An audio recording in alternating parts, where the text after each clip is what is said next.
Well, late good evening to all of you who will hopefully be joining the live stream, this impromptu live stream very shortly.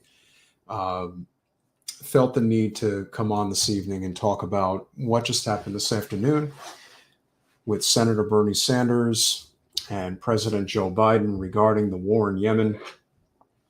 And surprisingly enough, um, or maybe not so surprisingly, I should say, um, Bernie Sanders was supposed to bring a resolution to the floor of the House this evening, and he didn't do it because of pressure from the Biden administration. So let's give it a minute. Hopefully, some folks will come on. I know this wasn't planned or scheduled, but figured some people may want to see it. You never know. I might be talking to myself. We'll see how it goes. But if you are here, smash the like button. Get this out to as many people as you can. I just think it's really important to, have a conversation regarding, what just transpired, which I think is a lot worse than people realize. The war in Yemen has been going on for, I believe, 7 years now. And we're in a situation where the country is ravaged by famine. It's a never-ending war zone. People are being killed left and right every day. And this is not the first time, interestingly enough, that Senator Sanders has attempted to end this war. In fact, he did it and was very close to getting it done during the Trump administration. But Donald Trump vetoed the bill.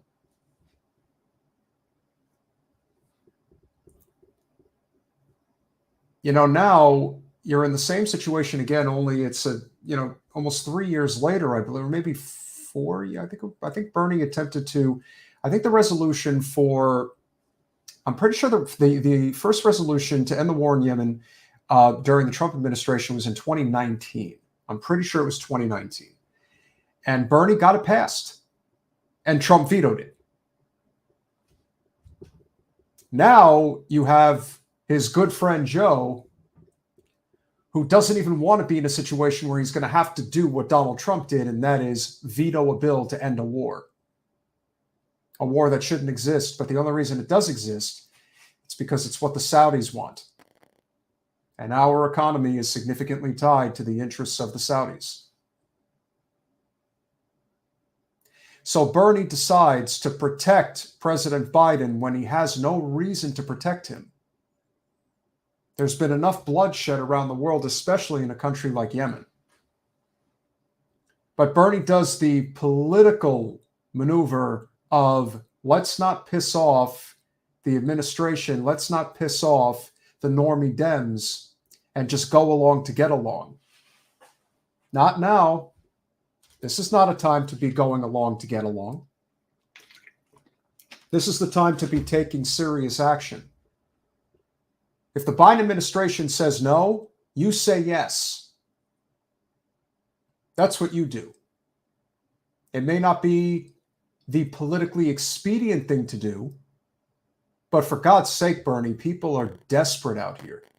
They're desperate for anything that they can hang their hat on and say, okay, I guess we haven't been forgotten. The overwhelming majority of people in this country have had it with endless war. And no more obvious is it than in Yemen. Perhaps the worst possible place in terms of the bloodshed. People think what's going on in Ukraine is bad. What might happen in Taiwan is bad. That is nothing compared to what has been going on in Yemen for so many years. The hundreds of thousands of people that have suffered. And yet here today, Bernie Sanders has an opportunity to make a really bold statement about where he stands. Last I checked, he's supposed to be a political independent. He's not supposed to be a yes man for the Democratic establishment, and especially a yes man to President Biden. And at a time where the president decided that he not only doesn't give a damn about American working people, he sure as hell doesn't give a damn about working people in foreign nations. After what President Biden did to the railroad workers in this country, He doesn't deserve any breaks. In fact, he needs his comeuppance is what he needs. I don't know who Bernie thinks he's protecting by not having this bill get to the floor for a vote. Two ways of looking at this. Did the Biden administration not want this resolution to get to the floor because they know it'll pass, and then President Biden is going to have to veto it, and that's going to be a political loss in his column because of how engulfed the Biden administration is in corporate money, especially Saudi oil money? This is no different than what President Trump was doing. It's 6 of one, half a dozen of the other. It doesn't matter which party's in power. At least regarding whether or not I should preface this with, it has more to do with whether or not the person in question is engulfed in corporate money. The party is almost irrelevant to the cause. If the cause in this case, which is obviously, oil money, control of the Middle East, it's always going to side with whichever nation is heavily funding American interests. And that, of course, is Saudi Arabia. So, of course, they don't want this war to end. We, the American people, do. Bernie Sanders certainly does. He wants to get the resolution down. And then as soon as he gets even a bit of pushback from the Biden administration, don't bring this to the floor, he immediately capitulates, saying, we're going to talk about it. We're going to talk about it in private, and we'll figure out exactly what the next step is. There is no time to waste with things like this because we all know that this is just going to kick the can down the road. It's only a few weeks before the GOP takes over the House. And then it's like a 24-hour news cycle. Once it's gone, it's gone. And then it's going to take forever to get it back again. Bernie had an opportunity today to make a statement, and he didn't make it. I have no idea what he's thinking. I really don't. And I have been the most ardent defender of Bernie Sanders for many years. It's hard to believe, but it's basically, it's over 7 years now that I have been going to the mat for Bernie Sanders, for his message, for his movement.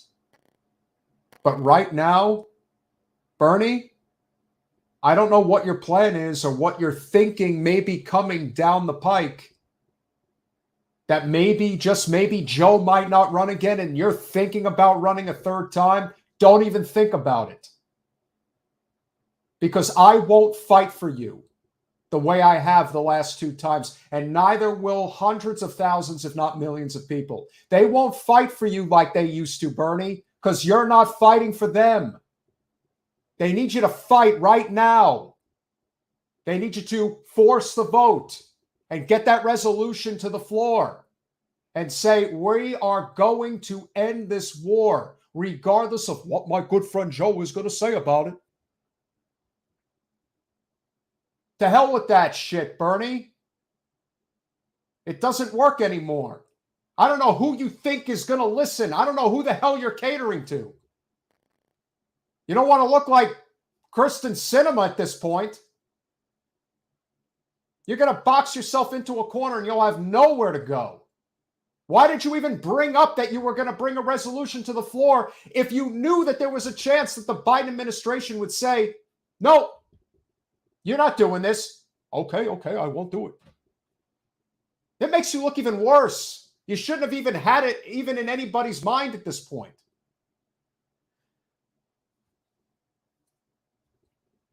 Joe is not your friend, Bernie, and he's not our friend either. He's a friend of corporate interests. That's what he's always been. No matter how many different ways corporate media tries to spin it as something else, he's not a friend at all, and he never will be. Even if you put pressure on him, he's not going to do it. Well, you know what? Then that's the way it has to be. At least fight. You fold like a cheap suit like you did during the 2020 primary. You didn't fight for it, and people needed you to fight. Why do you think they turn to somebody like Donald Trump? Because he's got balls. And people like that shit. It's the American way. Even if he's leading us to a path straight to hell, it doesn't matter. We'll at least go to hell fighting.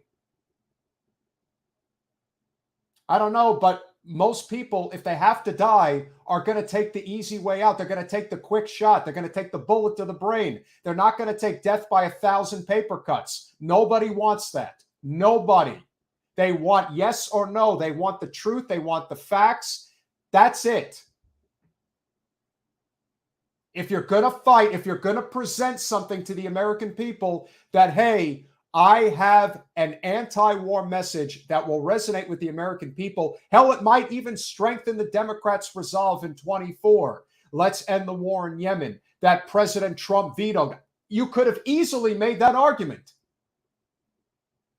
We are going to end this senseless war in Yemen. The Saudis are going to stop what they're doing. But no, they don't end it. And you have no argument now because you could have said President Trump vetoed the bill. I'm going to make sure that my good friend Joe signs it.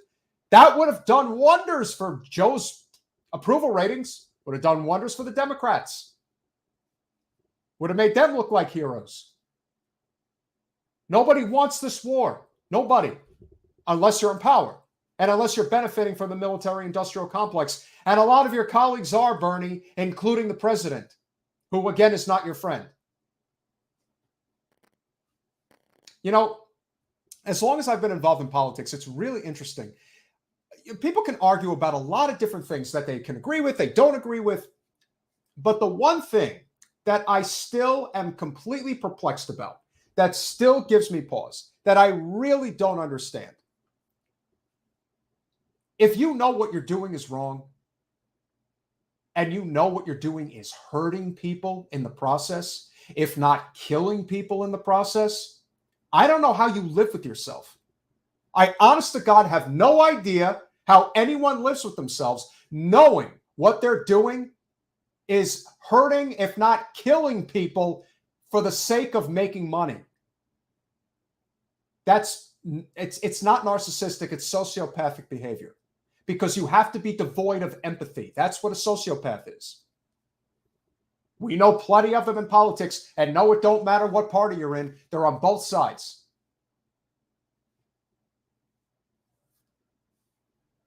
It's absolutely unbelievable that Bernie would even allow this to happen so quickly. There wasn't even an opportunity to have a discussion about it.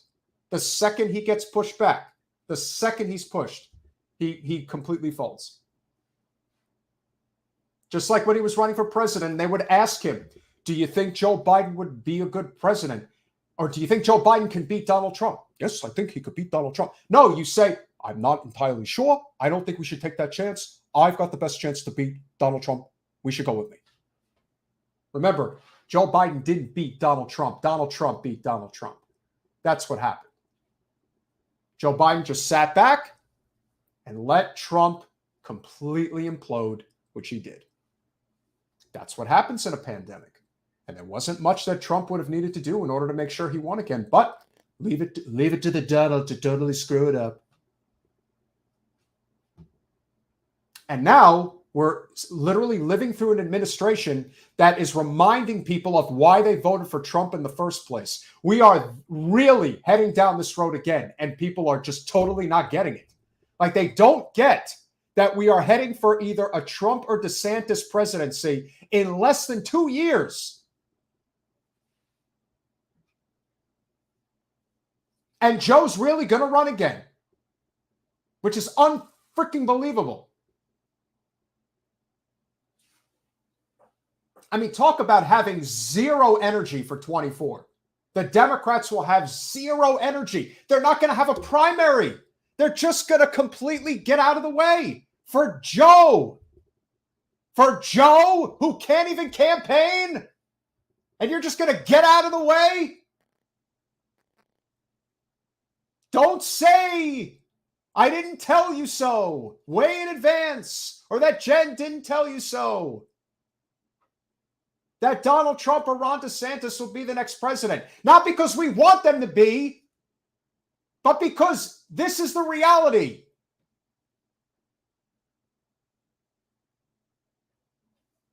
how quickly we fall apart.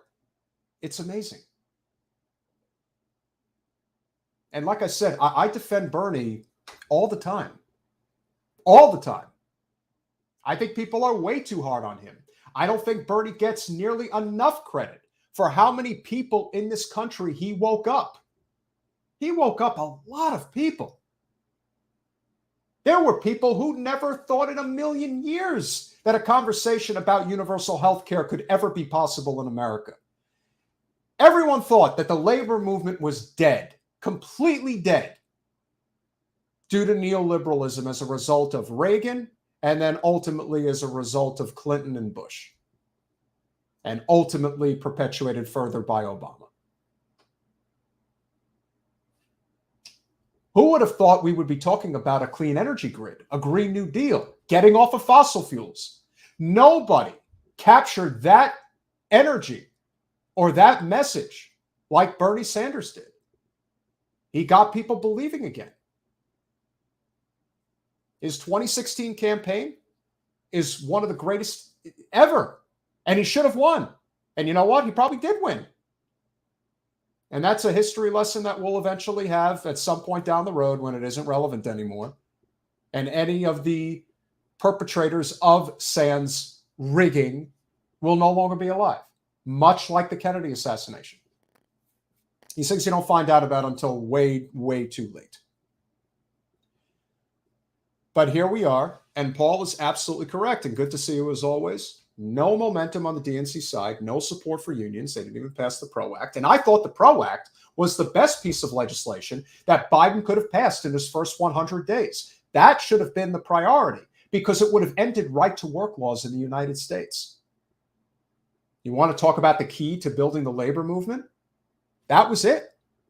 That was really the key. The labor movement could have grown leaps and bounds in this country if we were able to pass the PRO Act because it would have ended right-to-work laws. It would have superseded it at the federal level over the state level. And as a Floridian, and as many people around the country I'm sure have observed, right-to-work laws are as draconian as anything can possibly be. And it's amazing how anyone thinks it's actually any good. But, you know, I know plenty of these hard right libertarians who think it's kill or be killed, everyone's on their road. But no, we don't have it. And Joe has been anything but a friend of labor. He's been an enemy of labor. And you can't sugarcoat it. He is not a friend of labor. He is an enemy of labor. And that is how he has to. We can't pussyfoot around this stuff. We have to be very direct about it. The American people are desperate. And once again, their desperation was proven to be foolhardy. Because the idea that Bernie would say, we're going to end this, we're going to at least get a floor vote again on ending the war in Yemen. And he can't even get that. He caved in immediately. When people say that Bernie doesn't have the balls, it's hard to push back against that because what he did was complete capitulation. I don't want to hear nothing about how, oh, we're going to talk about this behind the scenes. There is nothing to talk about. Either you end this genocide or you don't. It's not mealy-mouthed. It's not, well, maybe we'll take a little bit here, a little bit there. No, either you end it or you don't end it. That's it. This has been going on for way too long. And this is also in part and parcel why I happen to be pretty conservative when it comes to crime and punishment. I am very, very libertarian left when it comes to criminal justice reform. But when it comes to crimes, like crimes against humanity, I'm as conservative as it gets. And the idea that we are going to continue to wait to do something about this is absolute insanity. Maybe Bernie does it about face and said, you know what? I thought about it and I decided I'm going to bring this to the floor for a vote.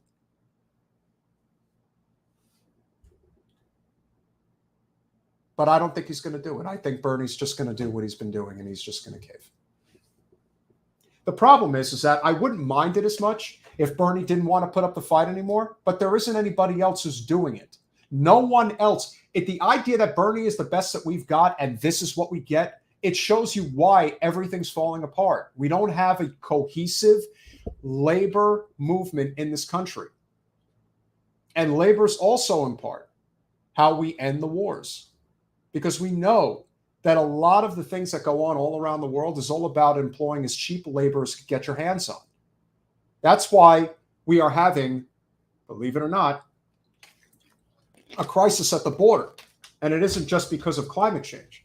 It's because there's people, a lot of people in this country who have finally woken up to the game that's being run on them regarding their ability to make a living wage.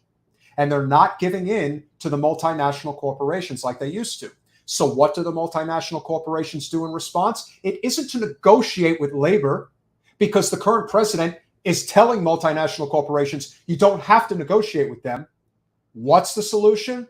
Well, just bring in people, desperate people from third world countries, and put them to work for pennies on the dollar, and everyone else is screwed in the process. You know what doesn't get talked about? The railroad workers get screwed, and immediately Pacific Railroad has a major meeting to let their shareholders know how much they are going to profit in this final quarter and beyond. I mean, at this point,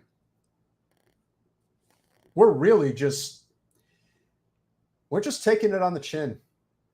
But I'll always fight. So will Jen, and so will a lot of other people in this movement. We just, again, it's very hard to have leaders in this moment, because very often people are only looking at one person. They gravitate towards one. It's sort of the Sam, it's a very reasonable thought. But this also speaks to the fact that we are completely dependent on fossil fuels and we need to get off of them. Lo and behold, there's an announcement today that apparently fusion power has finally been perfected. Now, Lord knows how long it's going to take to bring it to scale, but that's amazing. You know, I remember, funny enough, playing the game Sim City that I'm sure a number of you remember. I remember that they said that fusion power, I could be wrong, I think they said fusion power was going to take until 2050 or 2100 in order for it to become the main source of energy. Hey, maybe we're ahead of schedule. Lord knows we need to be at this point. But here we are on a day when, you know, we really want to be able to celebrate something as monumental as, hey, we're getting a vote right now. And lo and behold, it's not going to happen. Remember, Congress is going on winter recess, I think in the next couple of days. And then you're not going to hear about anything because it's all over. The GOP is getting sworn in and everything goes back to the drawing board, just like every election cycle. It's every 2 years, but you know what? It's the election in November. You don't get sworn until January, and then it's the whole process of getting set up. And you get through maybe 1 year before you're out there and you're campaigning all over again. And the whole cycle continues, and you never get anything done.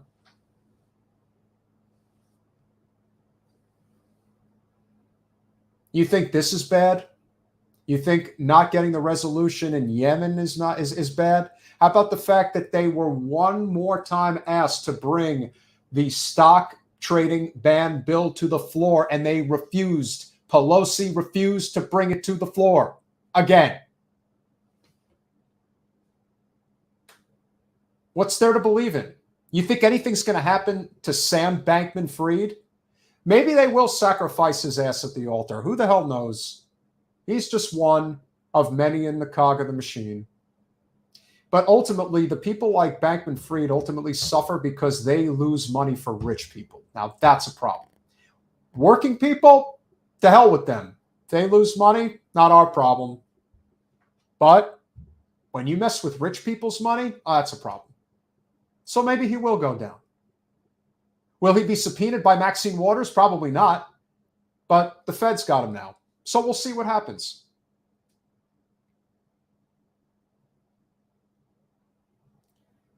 If you guys haven't smashed the like button, please do.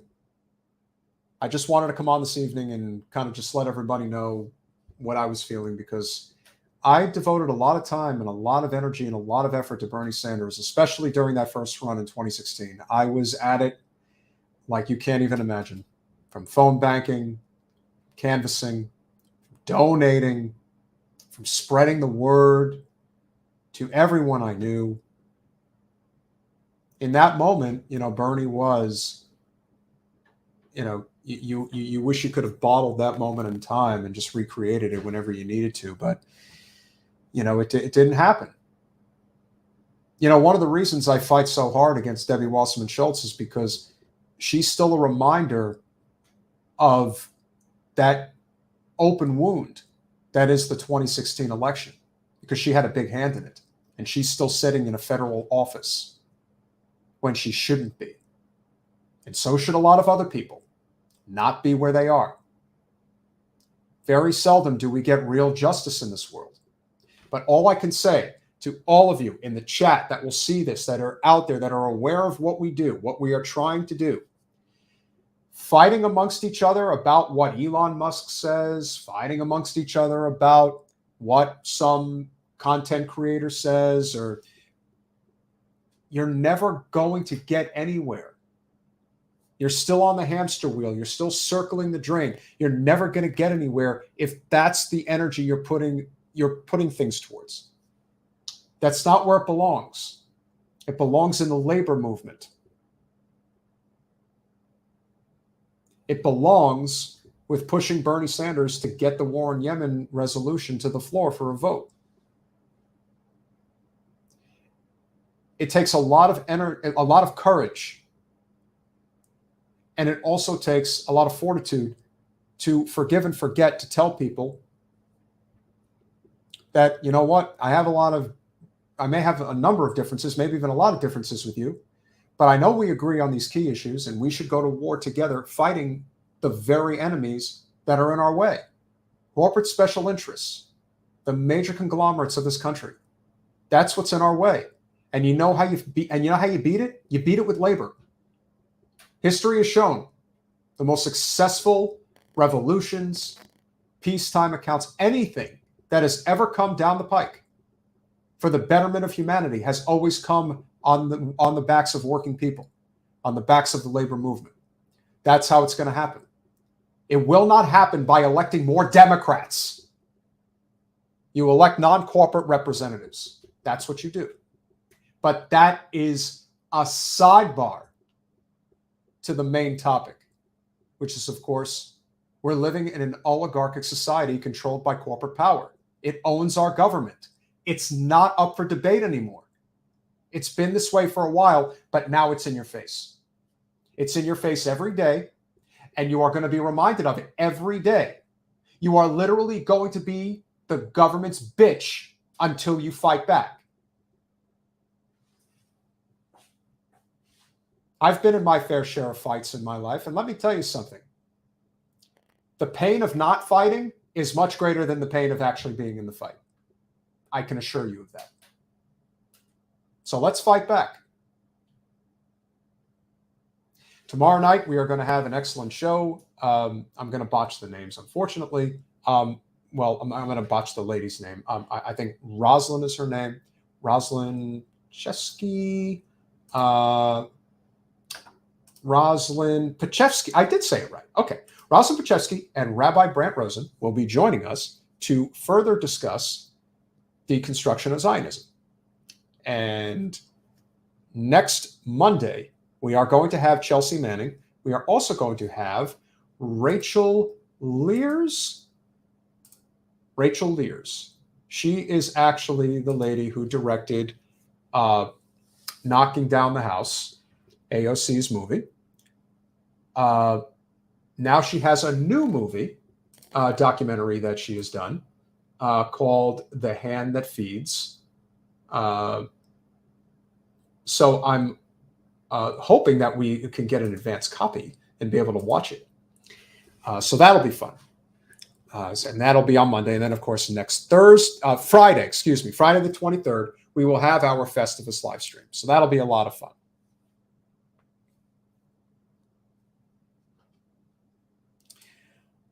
Rufio, I like your name. If anybody knows Rufio, they know what that's from.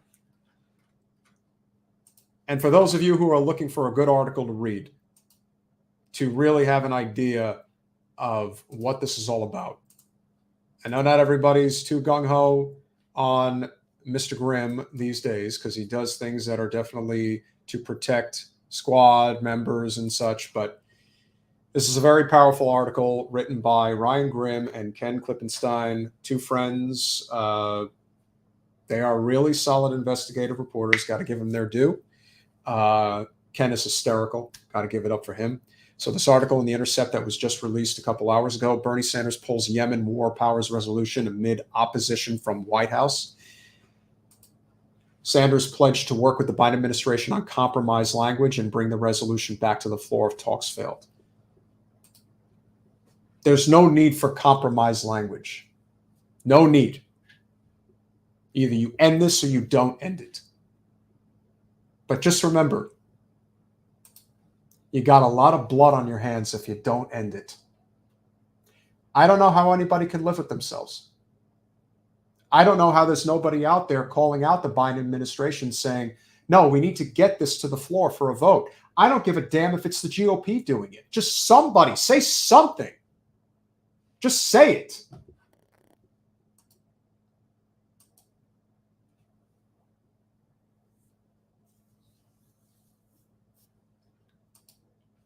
We don't need to fight dirty. That's not the answer. We just need to fight, and we need to fight smart. And we haven't been fighting smart. Let's be honest. A lot of times, people just do not fight smart. That's a big part of the problem. We need to be much better at how we strategize. We need to recognize that there are certain things that are worth investing in and other things that are not worth investing in.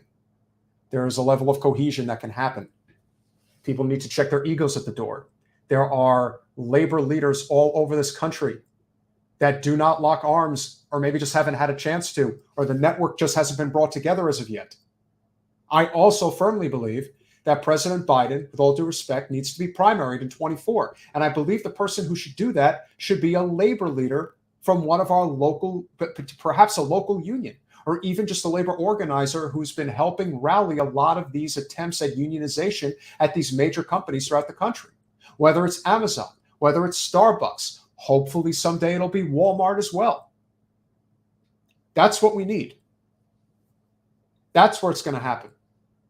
If we had a really collective movement in this country, if we had hundreds of thousands, if not millions of people in a collective, let's say, labor network that were working in concert and had each other's back, they could tell Bernie Sanders right now, you're going to get that freaking vote to the floor now, or we're going to shut shit down in this country.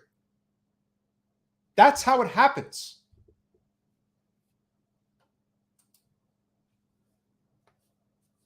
Carrie's right. Great to see you, Carrie. Always love to see you in the chat. Motion's right. Fight smart. Fight smart. That's what we need. And I agree. Ryan Grimm has certain people that he protects as a journalist. At least the people he's generally protecting are not nefarious corporate whores. At least he's doing that, if nothing else. No, Carrie. Labor needs to band together. Don't worry about unions. They'll follow. The rank and file will follow. Union bosses, they're one of the biggest impediments to progress in the whole country. And I know that better than most because the biggest union boss of them all in South Florida is who was protecting Debbie Wasserman Schultz more than anybody else when Jen ran against her for Congress. Labor and unions are not the same. But unions are certainly made up of labor. And how we bring them all together is the key. That's what we need to do. In a moment like this, when everybody's down, when everybody's, once again taking another body blow to the non-corporate movement, thinking maybe we could have gotten somewhere today and we didn't. I lament the fact that Bernie Sanders didn't do what he needed to do. But I still love the guy because he woke up millions upon millions of people. We just need to accept the fact. that he is not going to fight for us the way that he once did. Whatever his motivations are, they are what they are. One person can't do it alone.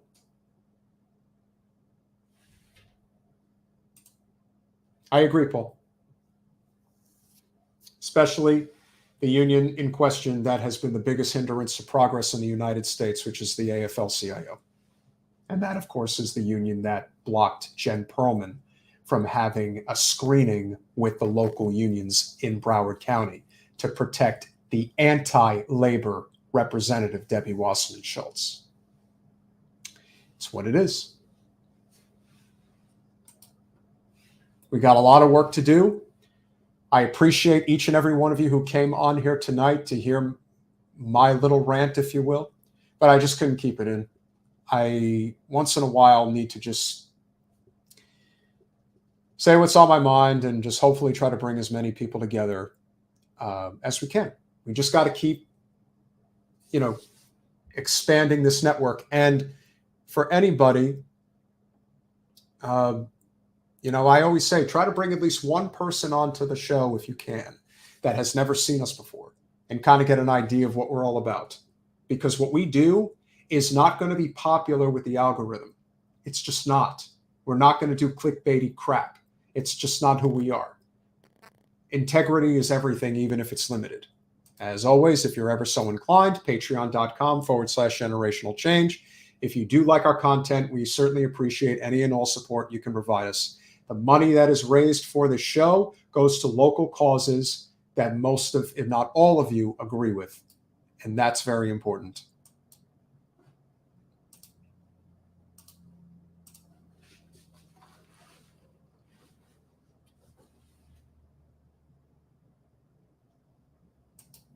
We certainly hope that's the case, Paul. We certainly hope that Fetterman will be a fighter. He'll certainly be better than Dr. Oz, but we certainly hope for the best.